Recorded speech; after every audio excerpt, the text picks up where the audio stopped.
오늘 함께 나눌 말씀의 제목은요, 끝까지 달려가야 구원입니다. 입니다. 끝까지 달려가야 구원입니다. 지금 제 느낌은 어떻게 보면은 이제 막 달리다가 거의 이 결승점에 다 가고 있구나라는 그런 느낌을 많이 받는 것 같아요. 끝까지 달려야 되는데, 이제 끝까지 달려가는 것이 구원인데, 우리가 이 말씀을 말씀을 통해서 한번 찾아보고, 믿음의 사람들은 어떻게 끝까지 달려갔나 한번 생각해 보기 원합니다. 고린도전서 9장 24절입니다. 고린도전서 9장 24절. 고린도전서 9장 24절입니다.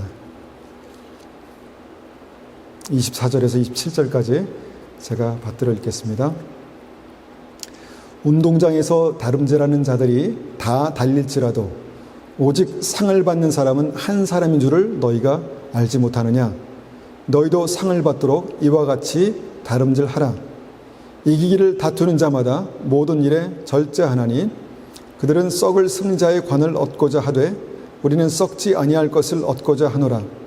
그러므로 나는 다름질하기를 향방 없는 것 같이 아니하고 싸우기를 허공을 치는 것 같이 아니하며 내가 내 몸을 쳐 복종하게 함은 내가 남에게 전파한 후에 자신이 도리어 버림을 당할까 두려워함이로다. 아멘. 여러분 혹시 운동장에서 뛰어보셨습니까? 언제적에 한번 뛰어봤을까 이렇게 생각해 보니까 아마 초등학교 때는 다 뛰어보지 않았을까, 중고등학교 때는 다 뛰어보지 않으셨을까 이렇게 생각됩니다.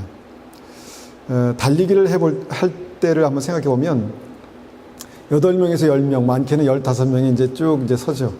그리고 이제 선생님이 총을 들고 땅 쏘죠. 그러면 그냥 죽을 힘을 다해서 막 이제 달리는 그때 그 느낌을 제가 이제 아직도 가지고 있습니다. 그러니까 출발선에 이렇게 서면요, 너무 막 그때 그 순간 이 심장이 막 쿵쾅쿵쾅 요동을 칩니다. 그리고 땅 그 총을 쏘는 순간 아무 생각 안 하고 정말 앞으로만 막 달렸던 그런 때를 제가 아주 생생하게 기억합니다. 제가 초등학교 때 이제 육상부였거든요. 그래서 학교 대표로 이제 학교마다 이렇게 다 모여서 이렇게 하면은 그거 안 지려고 학교 대표로 나갔기 때문에 그거 안 지려고 막 그냥 전심을 다해서 막 달립니다.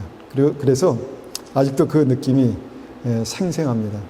그런데 오늘 말씀 보니까요, 사도 바울이 그의 믿음의 인생을 달리기 경주에 비교하고 있다는 것입니다. 그런데 이런 말씀을 합니다.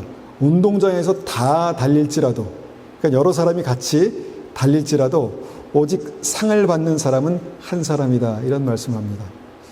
그래서 너희도 상을 받도록 이와 같이 다름질하라. 저는 이 말씀을 처음 볼 때는요, 그렇지, 내가 많은 사람들이 같이 믿음 생활하는데 하나님께서 주신 그 놀라운 상급을 받기 위해서 열심히 달려야지 라고 그렇게 생각했습니다. 그래서 1등, 이제 상을 받도록 1, 2, 3등이든 1등이든 상을 받는 그 상급을 생각하면서 말씀을 읽었죠. 그런데 이제 말씀을 좀 알고 말씀을 더 읽고 나서 이 말씀을 전체를 보니까 이게 천국 상급을 말씀하는 것이 아니구나라는 것을 알게 됐습니다. 그것이 뭡니까? 무엇을 말씀하는 겁니까? 그 상을 받도록. 이 상을 받는 것이 구원이라는 것입니다. 구원. 이 말씀을 읽어보니까 그렇습니다. 바울이 고백하죠. 내가 전심으로 달려가고 있는데 그 달리는 이유가 뭡니까? 상급이 아니라 내가 남에게 복음을 전파한 후에 버림받지 않기 위해서다, 이렇게 말씀합니다. 사도 바울 같은 분이 복음을 전하지 않습니까? 생명을 걸고 복음을 전하지 않습니까? 그런데 왜 이런 쓸데없는 걱정을 했을까라는 생각을 해봅니다. 정말 열심히 달려왔는데, 열심히 달려가고 있는데, 그렇게 복음을 전하고 있는데 그 복음을 전한 후에 버림받지 않기 위해서 내가 정말 이 말씀을 이렇게 선포한다, 이렇게 말씀하고 있다는 것입니다. 그래서 내가 구원을 향해서 어떻게 보면은 정말 이렇게 전심으로 정확한 방향으로 달려가고 있다, 이렇게 말씀하고 있다는 것입니다. 우리 교회 분들은 아니지만 어떤 분들은 이렇게 말씀할 수도 있을 것 같습니다.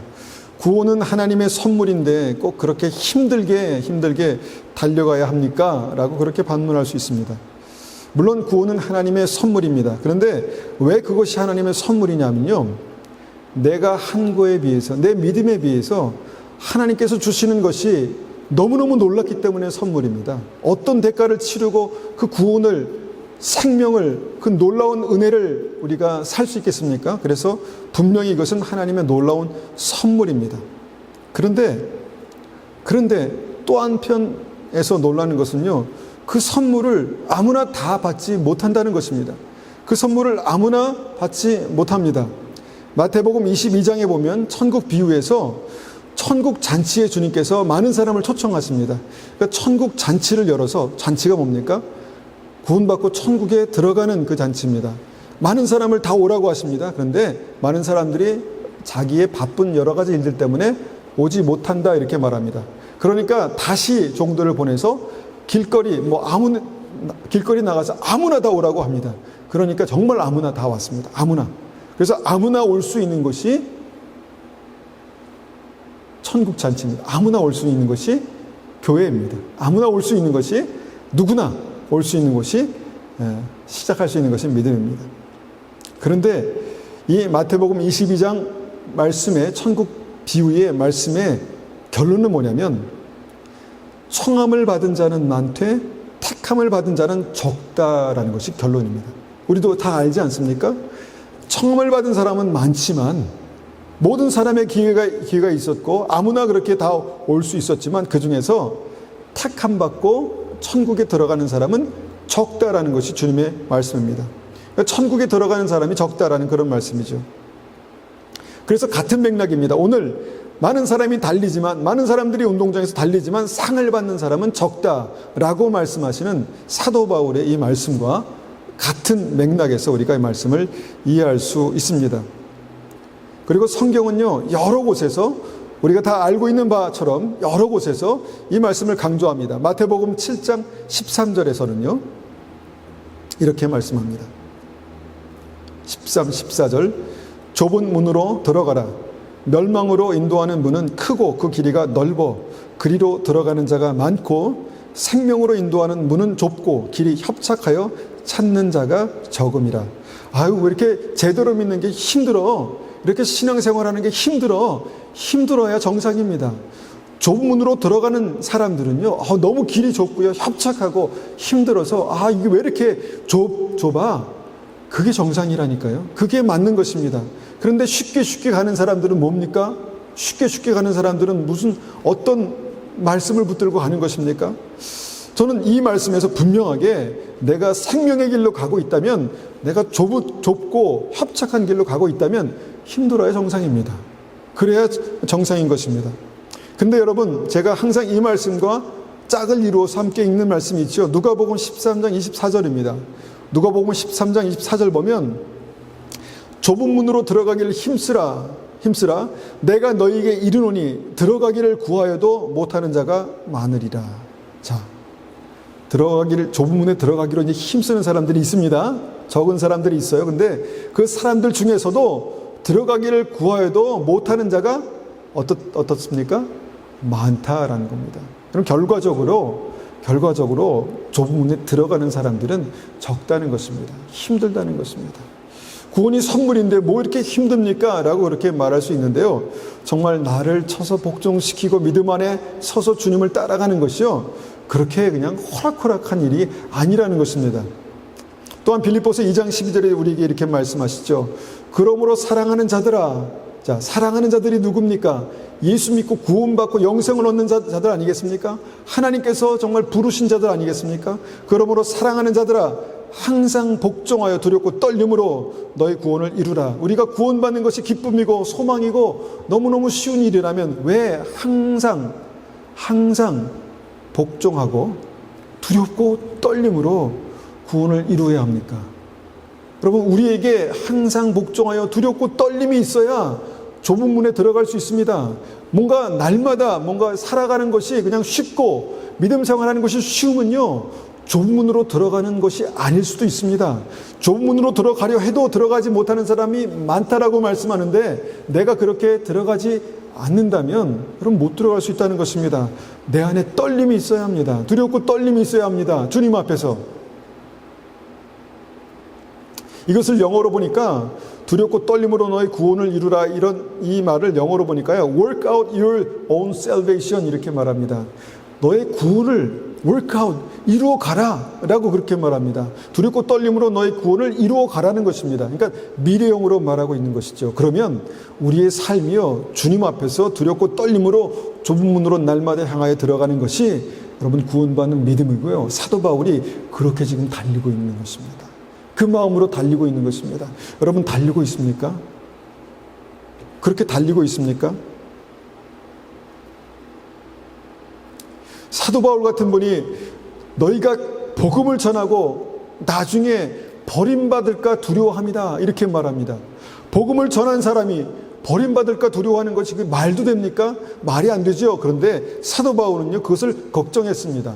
내가 복음을 전한 후에 나중에 버림받지 않도록 내가 두렵고 떨림으로 너의 구원을 이루어가는 것이 맞다. 좁은 문으로 들어가는 것이 맞다. 생명의 멸류관 얻도록 그렇게 가는 것이 맞다라고 그렇게 말씀합니다. 그리고 오늘 말씀의 핵심은 뭡니까?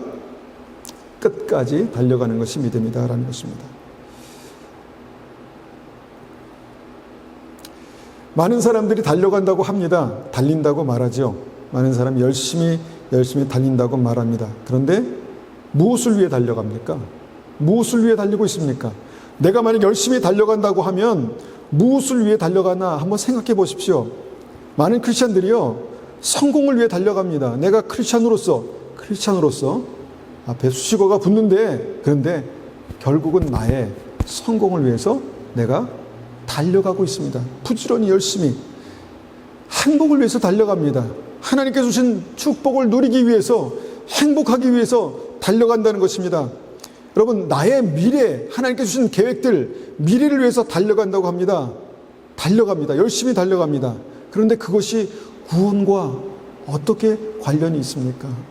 두렵고 떨림으로 내가 구원을 이루라고 말씀하신 그 구원과 어떻게 관련이 있죠?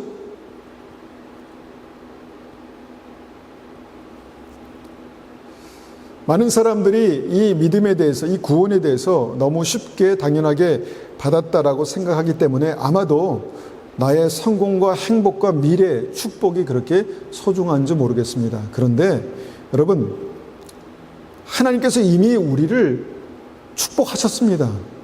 하나님께서 우리를 이미 성공하게 하셨습니다. 하나님께서 우리의 미래에 대해서 이미 책임지고 계십니다. 그렇지 않습니까? 물론 성실히 살아가야 되는 것은 맞습니다. 그런데 그것이 구원과 아무런 연관성이 없다면 다시 우리가 고민해 봐야 할 대목입니다.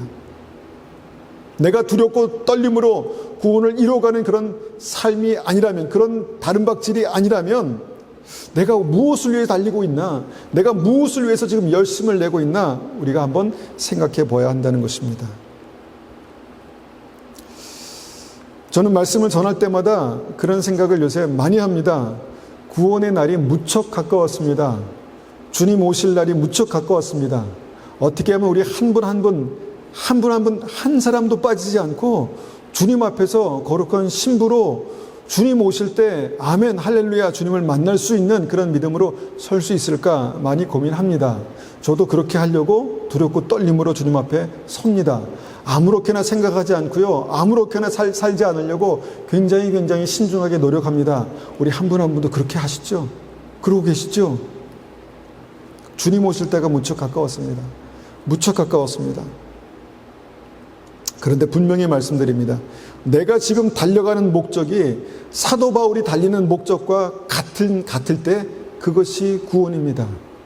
내가 지금 달려가는 목적이 사도 바울이 달리는 목적과 같은 방향일 때 그것이 믿음이고 그것이 구원이라는 것입니다.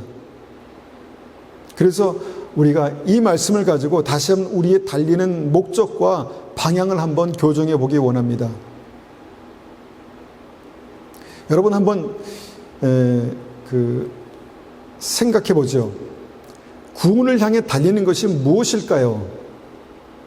구원을 향해 달리는 것이 무엇입니까? 나는 구원 받아야 돼. 나는 천국 가야 돼. 물론 그런 목적을 가지고 살아가는 것이 그렇게 구원을 향해 달리는 거겠죠. 그러면 어떻게 달려야 합니까? 자, 구원을 향해 달리는 것이 구체적으로 무엇인지, 어떻게 달려야 하는지 오늘 말씀을 통해서 우리가 한번 찾아보기를 원합니다. 자, 믿음의 사람들은요, 그렇게 인생을 통해서 내가 마치 그렇게 상 받기 위해서 달려가는 인생이다라고 그렇게 많은 사람들이 고백합니다. 그 중에 한 사람이 사도행전 13장 25절에 나오는 세례 요한입니다. 세례 요한이 이렇게 고백합니다. 사도행전 13장 25절입니다. 요한이 그 달려갈 길을 마칠 때 말하되, 자, 요한은요 지금 인생을 열심히 달려왔습니다. 그리고 이제 마지막이구나, 이제 내가 달려갈 길을 다 거의 마쳤구나 라고 하는, 느끼는, 믿는, 이해되는 그런 때가 있었습니다. 요한이 그 달려갈 길을 마칠 때 말하되, 너희가 나를 누구로 생각하느냐? 나는 그리스도가 아니라 내 뒤에 오시는 이가 있으니 나는 그 발에 신발끈을 풀기도 감당하지 못하리라 하였으니. 자, 우리가 세례 요한에 대해서, 이 고백을 한 세례 요한에 대해서 잘 알고 있죠. 사도행전 13장을 보면요, 하나님의 선지자, 자, 사람에게 태어난 선지자 중에 가장 최고의 선지자라고 예수님께 칭찬하셨던 그 세례 요한이 자기의 인생을 열심히 그렇게 달려왔다라고 그렇게 말합니다. 그리고 자기의 인생을 이제 마무리하는 그 시점에서, 달려갈 그 결승점이 다 이제 보이는 그 시점에서 말합니다. 뭔가 강력하게 이것을 말하고 싶어 했던 것 같습니다.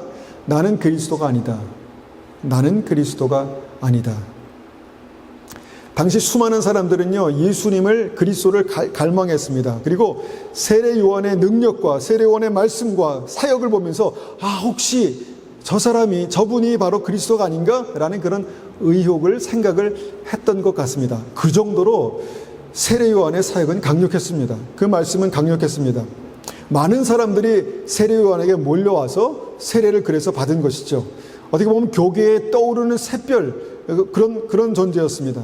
얼마나 대단했는가, 얼마나 대단했으면 세례 요한을 그리스도가 아닌가 이렇게 사람들이 착각했을까요? 그런데 그렇게 열심히 달리고 열심히 사역했던 그 세례 요한이 강력하게 주장하죠. 나는 그리스도가 아니라, 나는 그리스도가 아니다. 나는 예수님의 신발끈을 풀기조차 나는 버거운 사람이다. 나는 주님의 신발끈을 풀 그런 자격도 없는 사람이다 라고 아주 자기를 비하해서 그렇게 말합니다. 여러분, 이 말씀의 핵심이 뭐라고 생각하십니까? 나는 그리스도가 아니다, 거기서 끝나는 것이 아니라 나는 그분의 신발끈을 풀 자격도 능력도 가치도 없는 사람이다 라고 그렇게 말하고 있다는 것입니다. 이 핵심은요, 내 삶의 주인공은 예수님이시다라는 그런 말입니다. 여러분, 우리가 내 삶의 구주, 주인 되신 예수님에 대해서는 많이 고백했습니다. 그런데 우리가 정말 주인을 섬겨본 그런 그 경험들이 별로 없습니다. 뭐 직장 상사 정도의 어떤 수준이 아니라 정말 나의 주인, 내 주인을 섬겨본 그런 경험이 없어가지고요. 내가 예수님을 주로 그렇게 고백하지만 삶은 사실 그것을 잘 이해하지 못하는 것 같습니다. 그런데 한번 생각해 보십시오. 내 삶에 누가 주인공입니까? 내 삶의 주인공이 누굽니까? 보통 사람들은 나라고 생각하죠. 그렇지 않습니까? 내 인생의 주인공은 나지요. 내가 선택하고 내가 고민하고 내가 판단해서 내가 믿음으로 나가는 거 아니겠습니까? 그리고 내가 내 삶 속에 정말 하나님의 놀라운 은혜와 능력으로 그렇게 성장하고 자라고 성공하고 축복받고, 주인공이 누굽니까? 나라는 것입니다.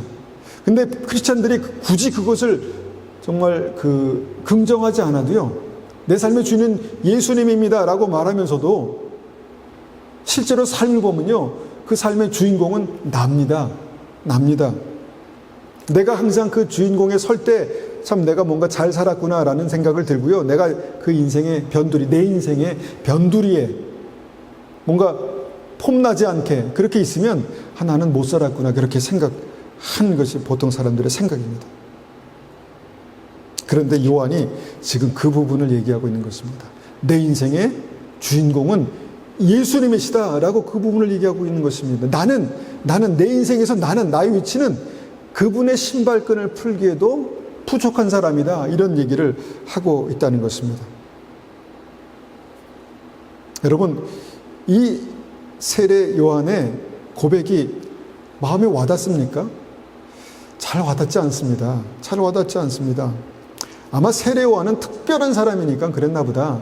하나님께서 정말 특별한 사명을 주셔서 정말 선지자로 세례 요한으로 그렇게 살게 하셨으니까 이런 말을 하는가 보다라고 그렇게 생각할 수 있습니다. 계속해서 세례 요한이 이렇게 고백합니다. 요한복음 1장 23절에서 나는 선지자 이사야의 말과 같이 주의 길을 곧게 하라고 광야에서 외치는 자의 소리다.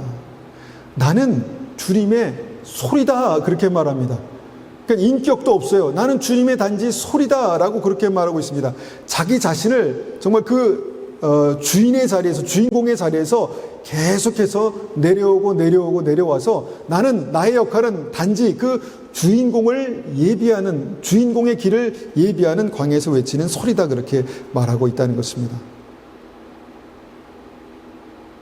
너무 지나친 것 아닐까, 너무 지나친 과장이 아닐까, 이렇게 생각해 볼 수 있는데요. 세례 요한의 삶 가운데 철저하게 이해하고 있는 그 믿음은 뭐냐면, 내가 내 인생의 주인공이 아니다 라는 것입니다. 내가 내 인생의 주인공이 아니다. 그리고 나서 우리에게 이렇게 외칩니다. 누가복음 3장 4절에서요. 너희는 주의 길을 준비하라. 그의 오실 길을 곧게 하라. 자, 무슨 말입니까?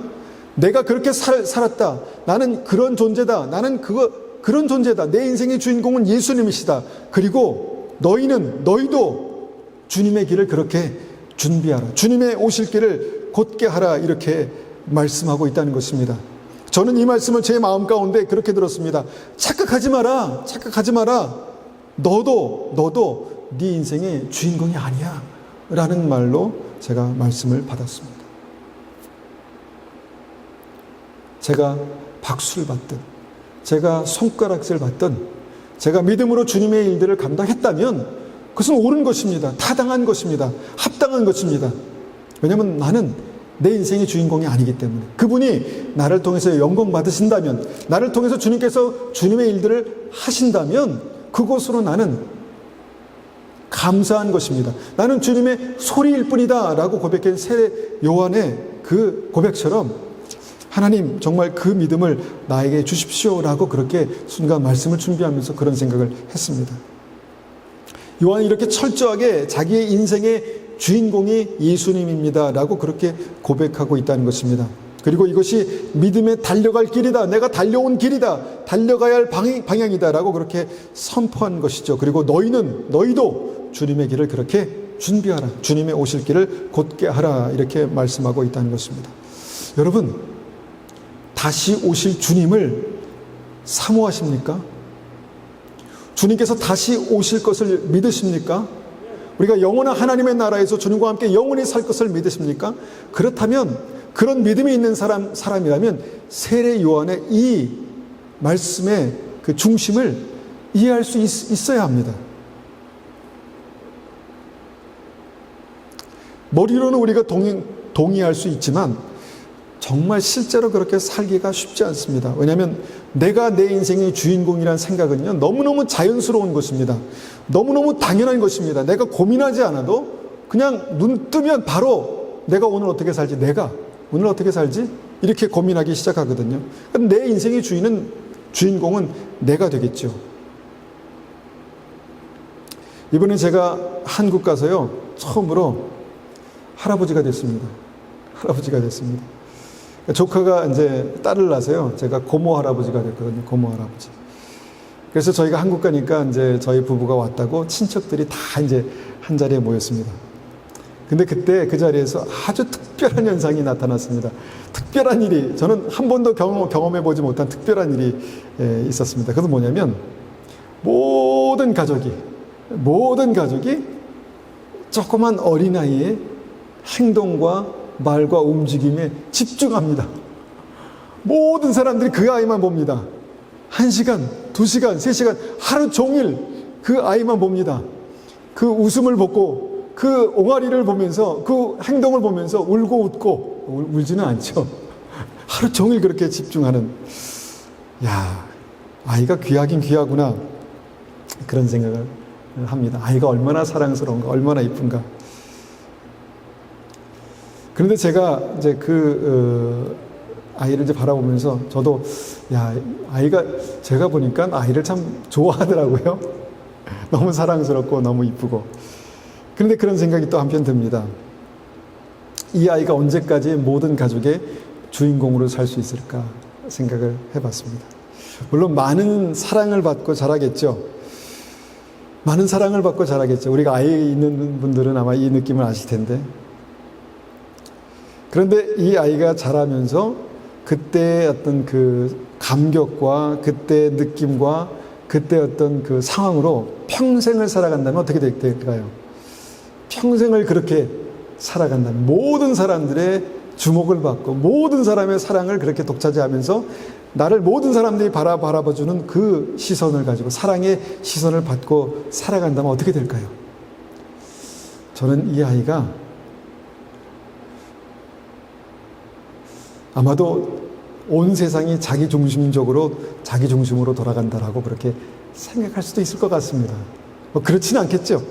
우리가 그렇게 계속 그 아이만 바라보고 그렇게 하지는 않겠지만 만약에 모든 사람들이, 모든 주위의 사람들이 자기를 그런 시선으로 계속해서 바라봐 준다면 온 세상이 내 중심으로 돌아간다라고 그렇게 생각하게 될 것 같습니다. 정말 위험한 것이죠. 이 아이는요, 언젠가는 안타깝지만 내가 주인공이 아니라는 사실을 빨리 받아들여야 합니다. 내가 주인공이 아니다. 그리고 어떻게 보면은 믿음으로 자라면서, 육체가 자라면서 나이가 20살, 30살이 되면서 내가 그 주인공의 자리에서 내려온 법을 배워야 한다라고 믿습니다. 그러지 않으면 아마 자기밖에 모르는 그런 이기적인 사람이 되겠죠. 근데 보통 우리가 엄마, 아빠가 아이에게 그것을 잘 가르치겠죠.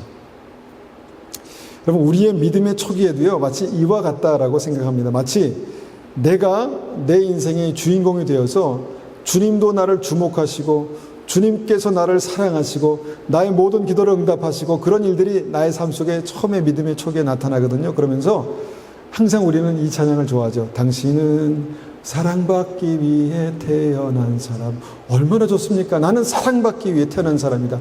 주님께서 나에게 생명을 주시고 그 생명의 대가로 영생을 주셨다. 나는 주님께서 주목하시는 하나님의 사람이다. 맞습니다. 맞습니다.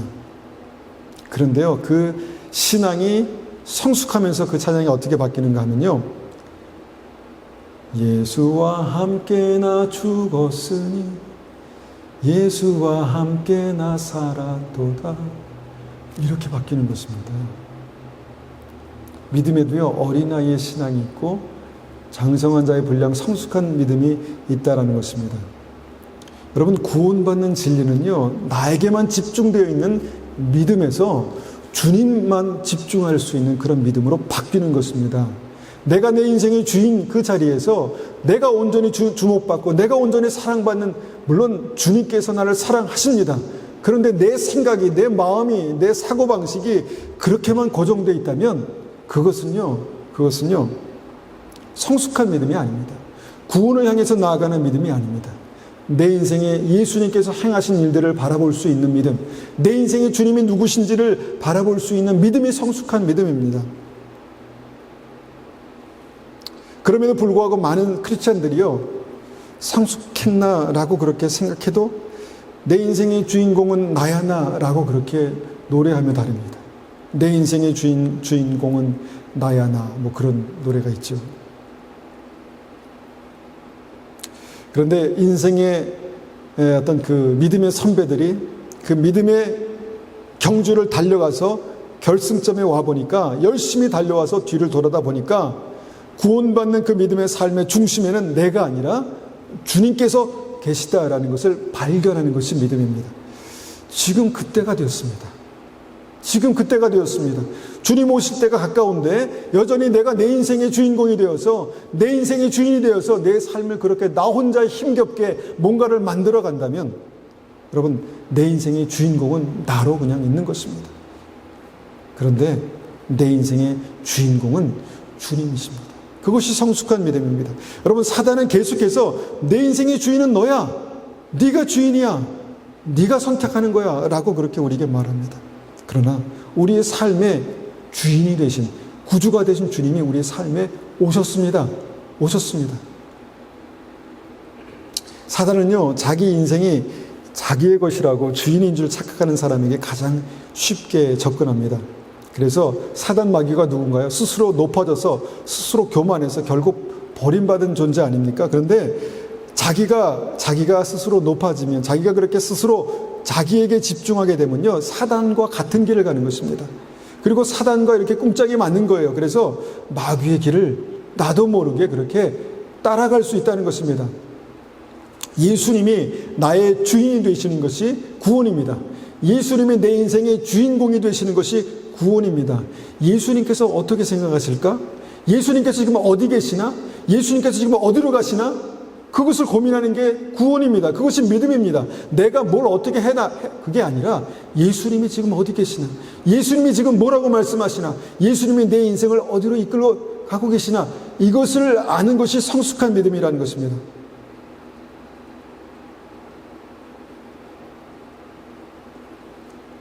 이 시대에 만연한 그 자기 중심적인 신앙, 교회는 다니지만 믿음은 있다고 하지만 자기 중심적인 그 신앙에는요, 구원이 없습니다.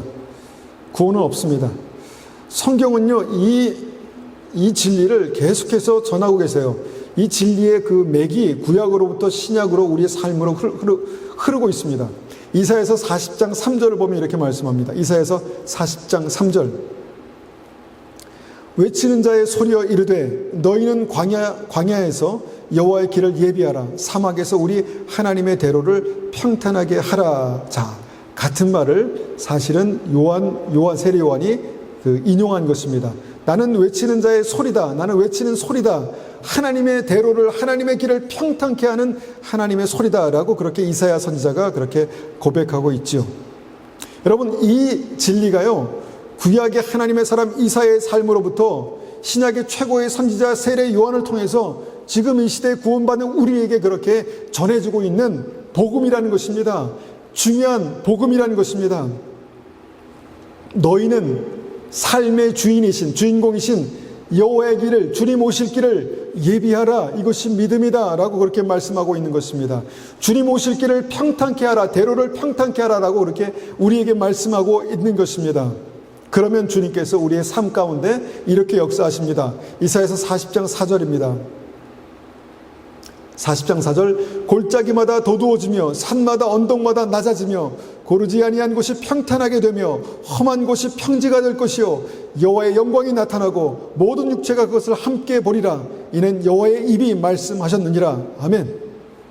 우리의 삶 가운데 하나님께서 그 역사를 만들어 가신다는 것입니다. 우리의 인생 역사를 만들어 가신다는 것입니다. 골짜기마다 도도어지며 산마다 언덕마다 낮아지고 고르지 않은 곳을 평탄하게 하시는 하나님의 역사가 우리 삶 가운데 나타나게 될 것입니다. 여호와의 영광이 우리의 삶 가운데 나타나게 될 것입니다. 누가요? 하나님의 길을 예비하는 사람, 주님의 오실 길을 예비하는 사람에게 그런 일들이 일어나게 될 것이다 라고 말씀하는 것입니다. 여러분, 우리의 삶 가운데 하는 일마다 주님의 은혜가 나타나야 합니다. 주님께서 함께 하시는 믿음의 증거가 우리의 삶 가운데 반드시 있어야 합니다. 주님께서 나를 지키시고 주님께서 내 편에 서셨다는 그 사실을 우리가 볼 수 있어야 합니다. 경험할 수 있어야 합니다. 여호와의 영광이, 하나님의 영광이 나의 삶 가운데 나타나야 합니다. 그러면 그 이유가 뭘까요? 주님께서 내 인생의 주인공이 되셨기 때문입니다. 주님께서 내 인생의 주인공이 되셨기 때문입니다. 그러나 우리가 만약 우리의 믿음의 같은 자리를 날마다 빙빙 돌고 있다면 그 이유는 아직도 내 삶의 주인공이 나기 때문입니다. 내 삶의 주인공이 나기 때문에 우리는 그 주인공을 따라서 계속해서 그 인생의 광야를 빙빙 돌게 된다는 것입니다. 그래서 정말 믿음으로 달려가는 것은 바로 이런 믿음입니다. 이런 것입니다. 이 믿음으로 달려갔던 또 한 사람을 보게 되는데요. 사도행전 20장 24절입니다. 사도행전 20장 24절. 내가 달려갈 길과 주 예수께 받은 사명, 곧 하나님의 은혜의 복음을 증언하는 일을 마치려 하면은 나의 생명조차 조금도 귀한 것으로 여기지 아니하노라. 이게 누구의 고백입니까? 사도 바울의 고백입니다. 그의 생명을 걸 만한 분명한 삶의 목적이 있었는데 그 목적이 뭡니까? 바로 예수님이었다라고 그렇게 말하고 있는 것입니다. 내 삶에 정말 분명히 생명을 걸 만한 목적이 있었는데 그 목적이 무엇을 이루는 것이 아니라 그냥 예수님이었다 라고 말씀하고 있는 것입니다. 그래서 사도 바울의 삶의 주인공은 예수님이셨습니다. 그리고 고백합니다. 나는 단지 그분을 위해 달려왔다. 그리고 단지 그분을 향해서 달려가고 있다. 나는 끝까지 그분을 위해서 달릴 것이다. 그렇게 말하고 있다는 것입니다. 여러분, 이것이 사실 우리의 정서에 잘 받아들여지지 않습니다. 내 인생은 나의 것인데 내가 내 뜻대로 내 생각대로 그렇게 달려가는 것이 인생인데 뭘 주님을 위해서 달리고 주님을 향해 달리고 끝까지 주님을 위해서 이렇게 달리는 것이 그렇게까지 달려가는 것이 믿음인가 이렇게 생각할 수 있는데요. 성숙한 믿음의 사람, 그 인생의 끝을 그렇게 달렸던 믿음의 사람들은 하나같이 이런 고백을 했다는 것입니다. 나의 인생의 주인공은 주님이시다. 나는 그분을 위해서 달려갔다 이렇게 고백했다는 것입니다. 그리고 사도 바울은요 인생의 끝에서 이렇게 고백합니다. 디모데후서 4장 7절입니다. 4장 7절 나는 선한 싸움을 싸우고 나의 달려갈 길을 마치고 믿음을 지켰으니 자 계속해서 달렸답니다. 그리고 계속해서 달려서 지금 그 다른 박질의 끝에 그 경주의 끝에 와 있다라고 그렇게 고백합니다. 그런데 여기서 중요한 어떤 고백이 여기서 이제 터져 나오죠. 달려갈 길을 마쳤다. 그래서 뭐라는 것입니까? 믿음을 지켰다. 그렇게 말합니다. 믿음을 지켰다. 내가 달려갈 길을 마치고 믿음을 지켰다. 여러분, 내가 달려갈 길을 마치는 것이 내 믿음을 지키는 것입니다. 내 믿음을 지키는 것입니다. 나는 믿음이 있다고 생각했는데 내가 달려가야 믿음입니다. 달려가고 있는 것이 믿음입니다. 그리고 끝까지 달려가는 것이 나의 믿음을 지키는 것이다 라는 것입니다. 이것이 믿음의 비밀, 오늘 말씀드리는 믿음의 비밀입니다. 내 인생의 주인공이신 주님을 위해서 달리는 것입니다. 제가 어릴 때 달리기를 할 때요, 항상 우리 어머님이 특별히 어머님이 좋아하셨습니다. 그래서 제가 1등하면 초등학교 1학년 때부터 열심히 이제 잘 달렸는데 1등하면 그렇게 좋아하시는 거예요. 그래서 제가 막 달릴 때 우리 어머님을 생각했습니다. 내가 1등하면 얼마나 좋아하실까. 아이고 또 이렇게 우리 아들이 이렇게 1등 했구나. 그래서 제가 어머님에 달렸습니다. 아마 주님께서 그렇게 하시지 않을까 생각합니다. 내가 열심히 달려서 1등 했습니다. 그러면 주님께서 아이고 네가 이렇게 열심히 달렸구나. 네가 이렇게 잘했구나. 이렇게 말씀하시지 않을까요? 하나님께서 우리를 부르신 그 자리에서 우리가 달리는 것입니다. 그 나를 부르신 그 일, 작지만 그 일을 붙들고 내가 달려가는 것입니다. 나의 인생의 끝에서 나를 맞아주실 그 주님을 바라보면서 내가 달리는 것입니다. 왜냐하면 내 인생의 주인공이 주님이시기 때문에 그렇게 되는 것입니다. 그리고 그렇게 달렸던 사도 바울이요, 디모데후서 4장 8절에 이렇게 고백합니다. 이제 후로는 나를 위하여 의의 면류관이 예비되었으므로, 자, 의의 면류관이 무엇입니까? 영광스러운 하나님의 나라의 영생의 확신, 그것이 이제 사도 바울에게 이제 와닿았다는 것입니다. 확신했다는 것입니다. 주 곧 의로우신 재판장이 그날에 내게 주실 것이며 내게만 아니라 주의 나타나심을 사모하는 모든 자에게도다 라고 그렇게 말씀하고 있다는 것입니다. 이제 후로는 그 믿음을 가지고 달려온 그 삶의 끝에서 나를 위해서 의의 면류관이 예비되었다라고 그렇게 고백하고 있다는 것입니다. 내가 달려가면 내 인생의 끝에서 우리도 똑같이 사도 바울처럼 그렇게 고백하게 될 것입니다. 그렇게 고백하게 될 것입니다. 그런데 지금은 믿음으로 달려가는 것입니다.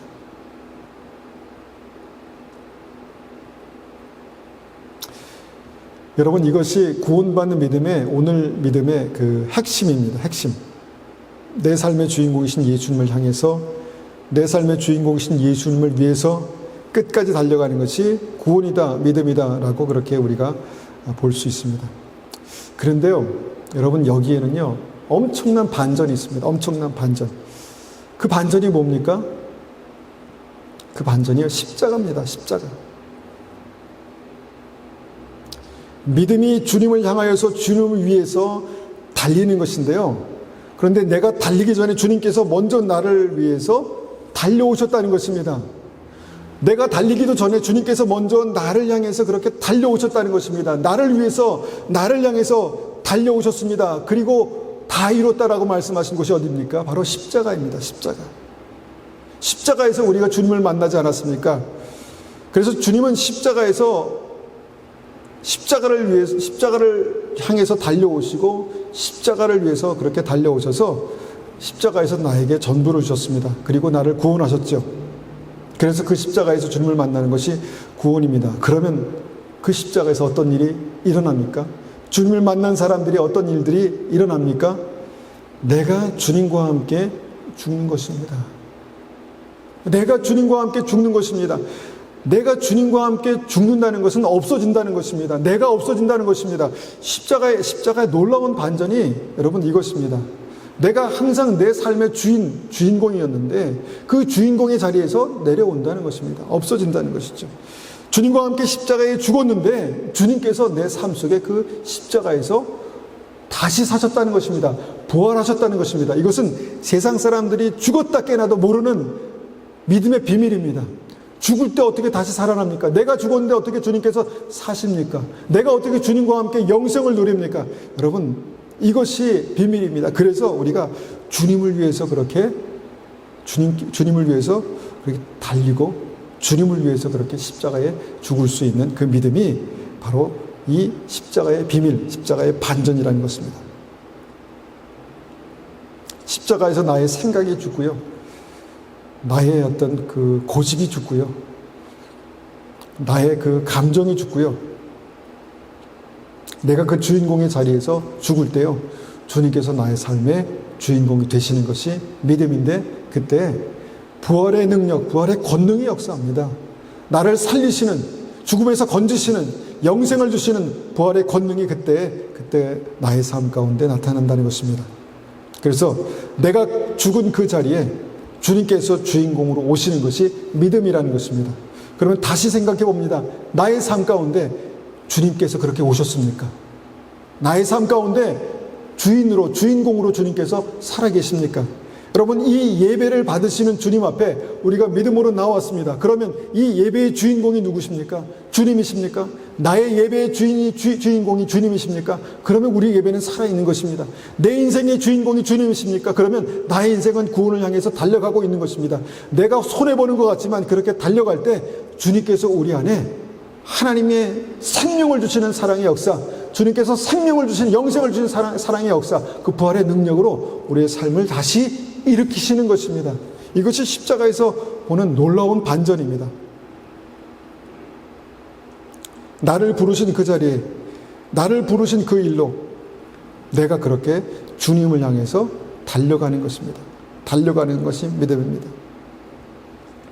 여러분, 우리가 이 말씀을 우리의 마음 가운데 한번 새기고 내가 구원을 향하여서 달려가는 것이 무엇일까? 내가 구원을 향하여 어떻게 주님을 향하여 그렇게 달려갈 수 있을까? 한번 깊이 생각해 보시기 바랍니다. 그리고 오늘 이 말씀이 우리에게 이해가 되는 만큼 이 말씀을 붙들고 내가 끝까지 주님을 위해서 달려간다 라는 그 믿음을 여러분 소유하시기를 간절히 축원합니다. 그 믿음을 소유하시는 분들이 이 말씀을 우리가 믿음으로 선포하면 좋을 것 같습니다. 이사야서 40장 3절입니다. 이사야서 40장 3절 우리가 함께 읽겠습니다. 자, 시작. 너희는 광야에서 여호와의 길을 예비하라. 사막에서 우리 하나님의 대로를 평탄하게 하라. 그러면 이사야서 40장 4절입니다. 골짜기마다 도두어지며 산마다 언덕마다 낮아지며 고르지 아니한 곳이 평탄하게 되며 험한 곳이 평지가 될 것이요 여호와의 영광이 나타나고 모든 육체가 그것을 함께 보리라. 우리 인생 가운데 반드시 그런 일이 일어날 것입니다. 내 삶 속에 정말 이 막힌 담들이 허물어지고 내 삶 가운데 정말 험한 것들이 평지가 되고 하나님께서 믿음으로 주님을 향해 달려가는 사람들에게 하나님께서 그런 일들을 이루실 줄을 믿습니다. 왜냐하면 그 삶의 주인공이 주님이시기 때문입니다. 내가 아니라 그 삶의 주인공이 주님이시기 때문에 하나님께서 그 일들을 우리의 삶 가운데 반드시 이루어 가실 것입니다. 디모데후서 4장 8절도 우리가 믿음으로 함께 읽겠습니다. 4장 8절입니다. 이제 후로는 나를 위하여 의의 면류관이 예비되었으므로 곧 의로우신 재판장이 그날에 내게 주실 것이며 내게만 아니라 주의 나타나심을 사모하는 모든 자에게 도니라. 아멘. 자, 이제 이후로 나를 위하여 의의 면류관이 예비되었다라는 그런 믿음이 우리에게 있습니다. 있어야 합니다. 주님께서 그날에 내게 주실 것입니다. 영생의 날을 주님께서 예비하셨습니다. 구원을 예비하셨습니다. 주님 다시 오실 때 우리가 영광스러운 모습으로 주님의 나라에, 주님의 천국 호린잔치에 그렇게 들림받게 될 것입니다. 그런 믿음을 가지십시오. 그런 믿음을 가진 사람은요, 오늘도 주님을 향해서 달려가는 사람입니다. 주님을 향해서 달리고 주님을 위해서 달리고 나의 삶 속에 하나님의 영광이 나타나도록 그렇게 달려가는 믿음이, 그게 살아있는 믿음입니다. 그것이 살아있는 믿음입니다. 주님께서 그 마지막 끝에서 착하고 충성된 종아 잘했다라고 그렇게 우리에게 말씀하실 것입니다. 여러분, 그렇게 우리를 만나주신 그 마지막 순간까지 우리가 믿음으로 달려가시는 그런 하나님의 사람들, 하나님의 택한 백성들 다 되시기를 축원합니다.